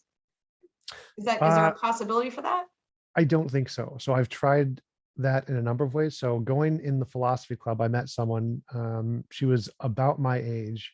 She was very philosophically minded, but not quite as what I consider attractive. And I didn't enjoy the relationship. It doesn't matter how intellectually she was about at my same level, or how emotionally she was more developed, and she was more open to being able for me to ask questions like, how good was that, or did you like that? And she was very receptive to those kind of things. But none of that worked for me in a relationship, because my special interest is specifically about the physical attraction. Being with someone who's superficial and shallow but really attractive makes me happier than someone who's philosophical and open but may not be as attractive. For me, the physical aspect is like the core of my special interest and what matters to me more than anything else. That's so fascinating. What, I guess for our listeners then, what is your specific type? Maybe there's somebody out there that's loving what you're saying and fits your type, and I can match you guys. Usually like 18 to 25, about 5'4", 100 pounds, very fit. Usually B cup breasts, so smaller and fitter is usually better. And a Mhm. super cute face. So the typical cheerleader, prom queen, um, fitness model type. Gotcha. That's interesting. 5'4". How tall are you? 6'2". Isn't that a big gap? Don't you have to I bend think over a so. lot? I don't know. I've never thought about it. I just know that I read this thing once that the first person you fall in love with kind of becomes your type in a way. Mm, And for me, that's definitely true. Like all of the women who I've been attracted to have been in that range. And the first woman who I really fell like was super obsessed with was in that range. She was a physical trainer. That did not work out well. Falling in love with a physical trainer, not the best strategy. And well, so I'm smiling because I have my assumptions, but why do you say that? Because they're around a lot of hot people and they're all getting sexy and they just move on. well, you're paying them to spend time with you. So they're not with you because Oh, your personal trainer, yes, like you. your Oh yeah, personal trainer. yeah. So not the best strategy. But yeah, so that has always been my type. I don't know why, but I think it has to do with my being attached to specifically that woman for a very long time, even though Hmm. we never got to be in a relationship. And that image became a symbol of what I see as really valuable or desirable or something above my pay grade, essentially. Hmm. And I think that's a key to why I value that specific type of physical features. I actually, that's interesting. I could see that. My first real love, yeah, it kind of held on, and um, I had to do a lot of work to break that, because there were some toxic behaviors and the way that I was treated that I stayed, it stayed up until just recently. And I'm like, oh my gosh, it's like all of them fit this one thing. And it kind of came together. So I guess that's where I'm maybe projecting my fear of, you know, the cycle for you. And, um, you know, wanting you to be able to get out of the 18 to 25-year-old range, right? Because you're going to be aging. And then for you to only really want to be in that range, you know, will make it harder and harder. And not having any joy without being in a relationship leaves this really big gap of enjoying life, um, that I don't want for you. I want you to be able to live your best life and to have that. So I guess that's why I ask, is there any wiggle room? Is there any way to, do different kinds of therapies? Whether it's, what is it? IPT, CBT, DBT, TMS, ECT. Yeah, I've tried all of those. Okay. That was impressive.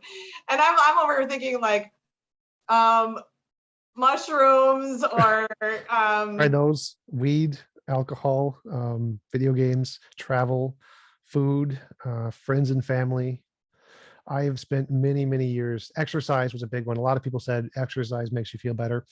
Did not work one bit for me. to make you feel better. Yeah, yeah, because Yeah. the endorphins get released and they lowers depression for a lot of people. Exercise helps in many cases to alleviate depression. For me, it did not work at all. Hobbies, bike riding, bowling, volleyball, baseball, soccer, chess, football. Tried all of those things. Wow. Um, I was just huge thinking improv more of like the theater. therapies where they literally hook you up. The word is evading me now, but like they literally hook you up and send electrical impulses to rewire your brain in certain ways. That's It's ECT. specifically around, huh? It's ECT, electrocognitive Yes. electrotherapy. And then there's TMS. TMS is the one where they do it with magnets or something, transcranial magnetic stimulation. I've tried the TMS one. It did nothing for me. My next is going to be EMDR. Like I want to try that to see if I can get down deeper in my brain or just some ways to like, I don't know, create some flexibility in, or just a reassociation of your attraction, if that would be possible in some way to kind of do that, to give you a wider spectrum of people. And I'm not saying that someone's not out there, right? That would Well, I love to already talk had one. I philosophy. had I had one. I had like the perfect girlfriend for a while, but And it didn't work out, right? Mhm. But again, like for me, that isn't as big of a deal. Like even temporary relationships make me feel very, very good. So even the breakup part doesn't cause me to spiral down for as many people. So that's not really terrible for me. I'm okay with So a you're lot of okay temporary with ones. like over like lots of temporary relationships. You're not looking for a long-term partner. I would be okay with either or both. Like for me, both would make me happy. Yeah. Do you want some downtime without a partner? No. Okay. So I didn't know if like for some people it's like I have the energy for a relationship and to do all the work that's required to being in a relationship, but then I kind of need a break. And then they kind of find a way to pull back and be like, okay, I got myself back now. And then they have to regenerate the energy to like get back out there. But for you, you'd rather Yeah. just have it consistent. Well, I see a lot of like what you said, that there's a lot of things in life that you can really get joy from, and I'm missing out on that. And for me to really enjoy those other things, I need to be in a relationship. Mm-hmm. And it's like a key that unlocks my ability to really enjoy other things.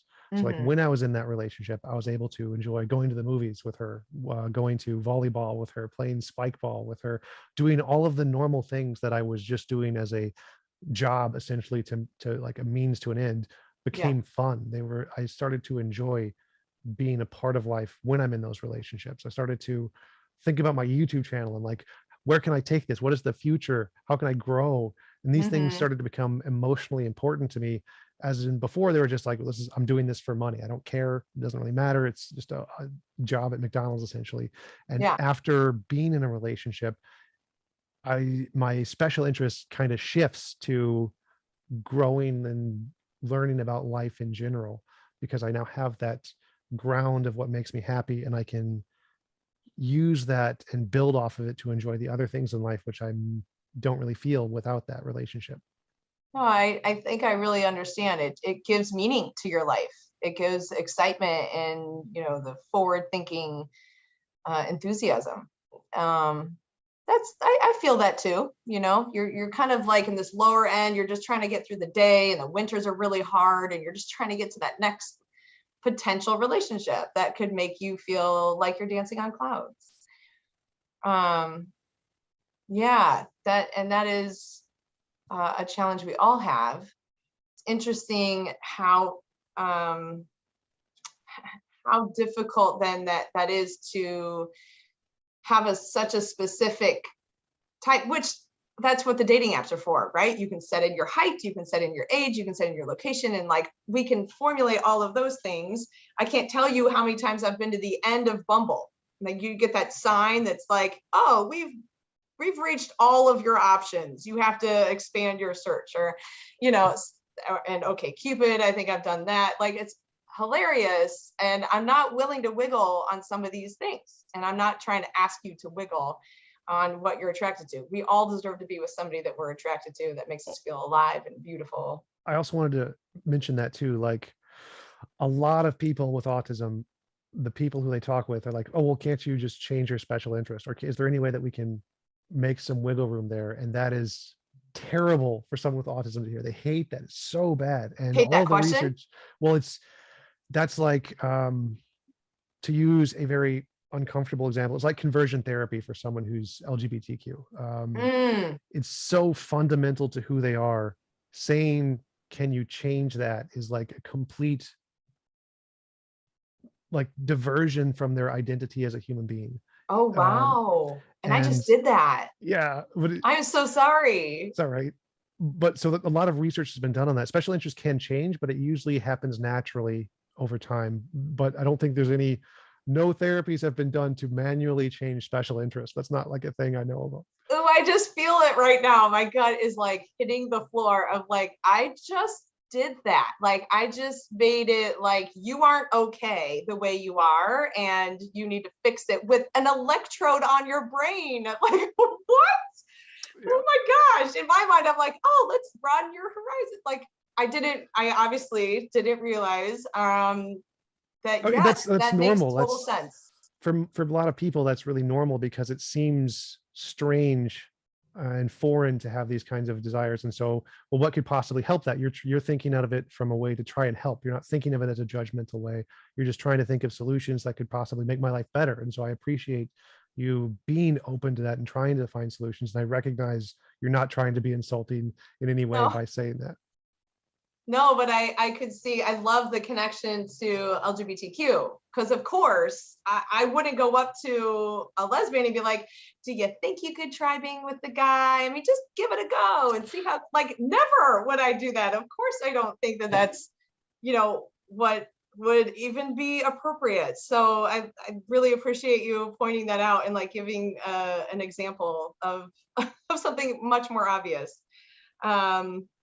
I find that really interesting, how easy that was for me to say that, for me to problem solve. And it was out of care and concern for you and the cycle that you're in, and the challenge. It makes me feel for you. I instantly have problem solving parts that want to show up and like design some situation or design a community to have you have a bigger pool of people to meet.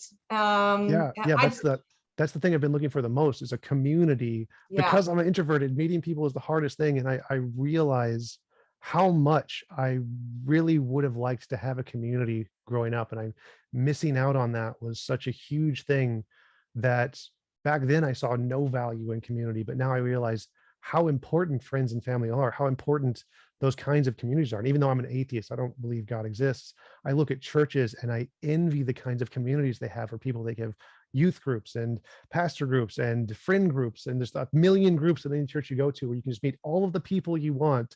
And I'm so jealous of that. I've in my community, I keep talking about, I really like to start an atheist church because I want that kind of community. They're so cool, just without the religious part. And my community pushes back. They don't like the analogies to church, but I think that community thing is so important, and we're missing it in the secular community. And I've searched in the secular community; it's really hard to find that. And so, yeah, when you mentioned community and finding opportunities to meet more people, that's something I really, really want, and definitely am jealous of in other communities. Yeah, I think that's what we're all missing, especially after COVID. That is my big passion right now. And yes, I want to get people finding those partners, finding the relationship of their dreams. Like that is a main thing. That's kind of piggybacking off of the fact that we aren't living our best life if we're not having great sex. Like there is that aspect. You can't have great sex without a deep, meaningful connection. And how do we get to have deep, meaningful connections? You have to start with a community. You have to feel accepted and loved for who you are and not feel like you have to match up and be everything this one person needs. And so I'm kind of trailing it back and then looking, I mean, that was before COVID hit. And I'm like, oh my gosh, none of us have community. And those that do need to cling to it because it is rare and beautiful to have those things. During COVID, my church community fell apart. My core, I was in a small group that completely fell apart. I wasn't supported. I wasn't seen or valued. Like it really kind of burned me a lot. And I think a lot of people in those church situations that resonates with, like they weren't as supportive as you would expect, being that's what they're all about, is to love other people. I mean, I know you're nodding, like I'm sure there's a YouTube video maybe on this part, but that piece of community is missing for everybody. You would maybe have really enjoyed this one meeting we had. It was casual trivia and conversation. I brought some trivia questions and then little trivia cards that you could fill in about yourself. And 5, 6 of us sat around, and one of the questions brought up, somehow in the conversation, we brought up, what our faith backgrounds were. We had a completely devoted Christian who quotes the Bible freely. We had a Jewish person. We had somebody who's been to church, but not so into it anymore. We had a pagan who had a symbol, who like pulled out a necklace of an animal. And I'm like, oh my gosh, I've known this person for a year and I had no idea. And we all sat around and had a wonderful time. Like that's the kind of community that I want to bring with people of different political standings, and for us to be able to have, just like you do on your YouTube channel, conversations with people with differing views. That's when you really have community and you don't just have safety in numbers. There is this like protective realm of being around people like you, and that's not a real community. Because you're just safe in numbers, and you don't know, as soon as you disagree with them, you're going to get booted out. That's not community. Like to come together holistically, authentically, and honestly, and then be accepted. And that you would fit right in. I would love to, if you were closer. I know you're in Minneapolis, and I'm not up there yet. I used to go up there a lot for the Vikings games. Don't kill me. That was the agreement in my marriage. But it's a good town. I just don't know if I'll be able to make it up there very soon. Yeah, I mean, that community, I think what makes a community strongest is having a diverse set of people. Like if I had a community of 10 me's, I would be able to learn absolutely nothing that would help me ever. I'd just be like a reflection of my own echo chamber ideas, and I'd never make any progress. The real value of a community is having a diverse set of people with a diverse set of skill sets that can do the things that you're bad at or weak at, who you can ask for help and who can teach you to improve at those things. And so, yeah, I think the diverse set of people with a bunch of different ideas is really the core to what makes a successful community. And I think that's why the secular community is so lacking, because we all have a very similar mindset. It's like the herding cats kind of a thing. We're all just doing our own thing. Yeah. And so, yeah, I totally relate. I've gone to lots of church groups as an atheist. Oh, they're cool. not really that keen on like introducing you to people for a relationship, because don't really believe in God kind of a thing. Right. But I love going to church groups. Played hockey, soccer. They do a lot of really cool groups that I've been to. Mm-hmm. And they're welcoming? Do you tell them that you're atheist? Yeah, I'm pretty upfront about it. I mean, I've debated a lot of the pastors around here, so a lot of people know I'm pretty predominantly atheist. Do you think they welcome you to try and change you? Some of them do, which I'm totally okay with. Like, by the way, what's it called? There's the missionary dating. Like, I'm okay with that. That'd be great. But a lot of them do, and I'm not offended by that at all. I think that why that they're accepting, if that's an important part of their identity and who they are, and it makes them an accepting kind of a person, then I don't think it matters what inspires them to do that, whether it's a pagan god or a desire to bring you to the Lord, or just innate love for humanity. Whatever makes you a better person is good in and of itself. Yeah. Well, it's good that you're not judging. I can't say that for people, some religious people. And many atheists, many atheists. Oh, yes. I've struggled dating atheists because there's this line, and they are offended if you're even on the other side, and they aren't maybe as open to the idea of as much as I'm open to the idea of there not being anything. I don't believe that. I think there is something bigger than me, but yeah, they seem a little tighter in their box than some religious people. So definitely. Oh, Tom, I have loved this conversation. I know we've gone on longer than we probably equated time for. I have some random questions just to kind of get to know you a little bit better, and just on a random side. The random questions that you picked were,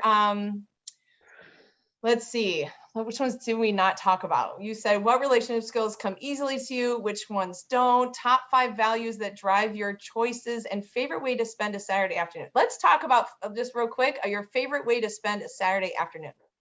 So definitely in order of being in a relationship. So cuddling and watching Kung Fu Panda is the greatest thing in the world. I love Kung Fu Panda. It is objectively the best movie, and anyone who disagrees is just wrong. So I love doing that. That is one of my favorite things, which is actually a challenge because women don't like typically just cuddling all day in bed and never going out. Not a big thing that they like in a relationship, but that's definitely my favorite. Second is going out on dates, just anywhere with someone I'm interested in. I love doing that. I love hanging out and doing anything fun. Without a relationship, what I typically do is I bike 20 miles a day, 26 miles a day, and I play spike ball with some friends at the lake. Those are my typical Saturdays without a relationship. Well, but you're in Minneapolis, so the biking and playing on the beach only lasts for like what, 2 months, 3 months? Well, so how do you spend time like when the rest of the time when you're snowed in and blizzard? so I'm a part of this group called Embrace the North. And what they do is during the winter, they take a chainsaw and they cut out like a 20-foot by 20-foot section in like Cedar Lake. And we all jump in the freezing cold water, and we see how long we can sit there. So we're doing this during the winter as well. Do like hot and cold sessions where they have like a little heater outside. So you after you freeze and you're completely red from the neck down, you just jump in the heater. So we're doing this all year round. That's amazing. I was going to do the polar plunge down here in Chicago. It was back in February, and it was too crazy. The water was too crazy. It was too rocky or jaggedy. The ice had gotten so bad that they canceled it, and then they rescheduled. It was a whole mess, but I was really, really nervous. I was like, what if my heart stops? What if I, have a heart attack?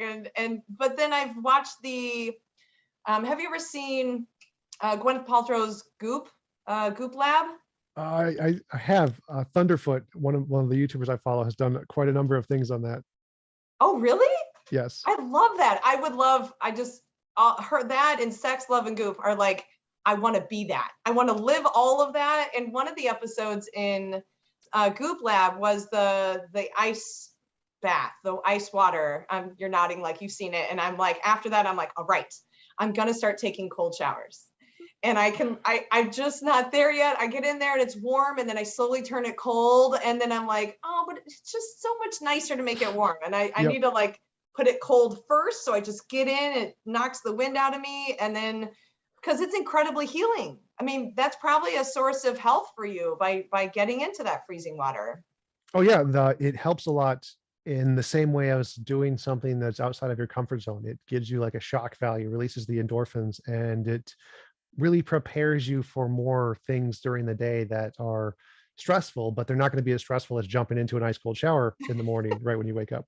And so there's definitely a lot of psychological things that it helps with to be able to challenge yourself and to be able to enter into situations like a cold shower or like a jump in the lake when it's negative 20 degrees or whatever, that puts you out of your comfort zone and gets you emotionally ready to be able to take on those challenges that you like very anxious about. You're like, I don't think I could do this. Well, you just jumped in the lake in the middle of the morning at 6 a.m. Like, yeah, you could probably just go up and talk to somebody. It's not as bad. Yeah, it's not nearly as bad. I've already done the hardest thing I'm going to do today by getting in that water. Yeah. And isn't there some like properties about how it generates your cells faster? It gets kind of the chemical release and the quick injection of those chemicals gives you, I don't know, some cellular boost to, getting rid of all the dead and unhealthy cells. I felt like there was some kind of cellular benefits. Sort of yes and sort of no. So the guy I mentioned, Thunderfoot, he's a scientist. He's a very, very prolific scientist who does physics and chemistry and mixes the two, which is a very rare thing. And Mm-hmm. he does debunking videos. So he does not like her science in that area. So it doesn't When technically, yeah, yeah, not a fan. But it's so Hollywood-ish. yes, very, Yeah. very Hollywoodish. But there are some benefits. So like when exercising in the cold, you burn more calories. That's the big benefit. Your body needs to expend calories to heat up your body. And so the cold can definitely help to generate your metabolism in a lot of ways. Yeah. It doesn't do much about the cells, and there's no Okay. nutrients. Nutrients doesn't come from cold water at all, so it doesn't really help in that way. Yeah. But it does generate a lot of metabolism and help in that way, as opposed to heat. If you're exercising in the heat, it doesn't do anything to help your calories because you're just sweating and burning off water. So you lose a lot of weight, but not a lot of calories. And so exercising in the cold is actually more effective because you burn more calories. It's like drinking a cold glass of water versus a room temperature water. Yep. I still hate cold water, or hot water too. So. Tea is great though. Huh? Tea, like warm tea. I'm definitely getting into tea. I just can't get into the hot tea. I think I've burnt my tongue and the roof of my mouth way too many times that I just can't. I'm too scared. I have anxiety as I bring the hot glass to my mouth, and I'm like, okay, I'll just wait for it to cool down, or blowing on it. Or Starbucks is it should be sued for how many times it's scalded people's mouths and you can't taste anything for 3 days. So I asked them to put ice in it. I mean, I don't get coffee, but just, getting a warm tea, I'm like lukewarm, and that's already still too hot. So I want to get there because I think it's an adulting rite of passage is to like coffee, and I just can't. I feel like I'm still a child in that way, that I'm I so relate to that because I feel like alcohol is another thing. People like being an adult means you like alcohol, and I hate alcohol. Like it's so bitter. I can't stand it. There's not a single alcohol that I'm like, oh, this tastes good. Like, why do people drink this? It's terrible. Right? Where I think the opposite. I drank too much alcohol in college. It was a really stupid thing. I didn't like the taste of it. It was just part of the culture, and I really wish I would have changed that. I really, my life went a different direction because of the way that the choices I made in college, where now, and I'm healthy. I really notice alcohol as kind of a poison that I put in my body, and I love not drinking. I think I'm more mature. I'm healthier. I'm taking care of myself because I don't drink alcohol, and I'll have a margarita here and there. But I love not drinking. I feel more mature without it. So, when the pandemic came on and they were shutting down all the businesses and they left the dispensary and the alcohol liquor stores open out of necessity, I'm like, oh my gosh, people, get it together. You don't need these things to live.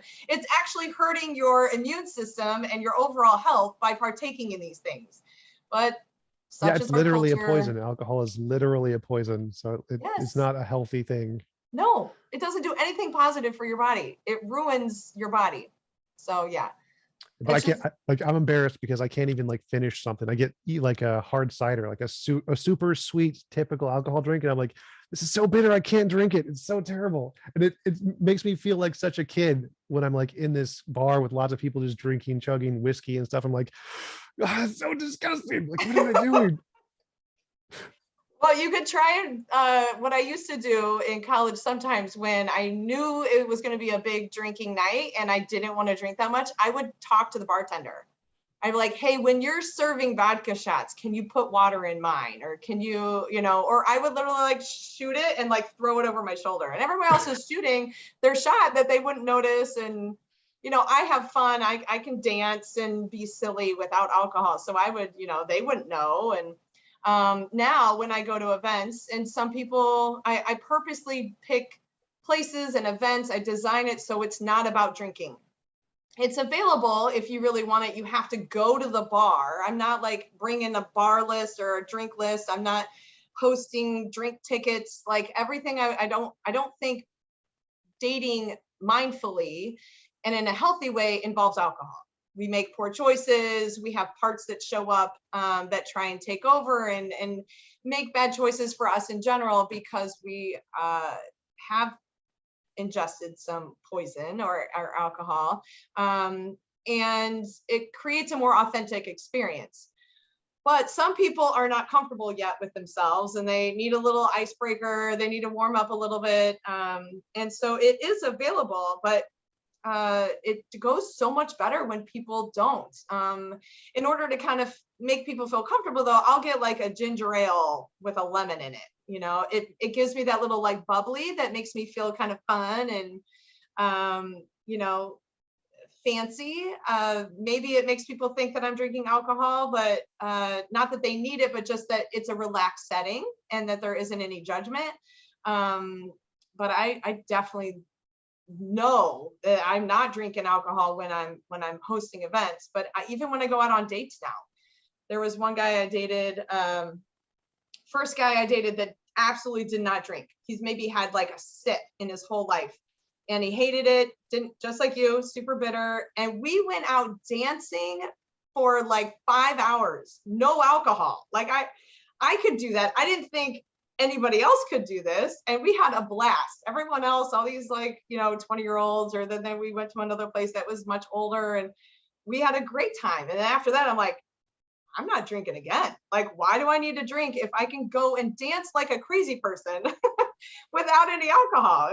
It was great. And you feel great the next morning, you know, all just feeling how bad you feel after you poison yourself is not worth it. And I feel like a new person now that I've kind of gave up alcohol. So I'm with Yeah, you.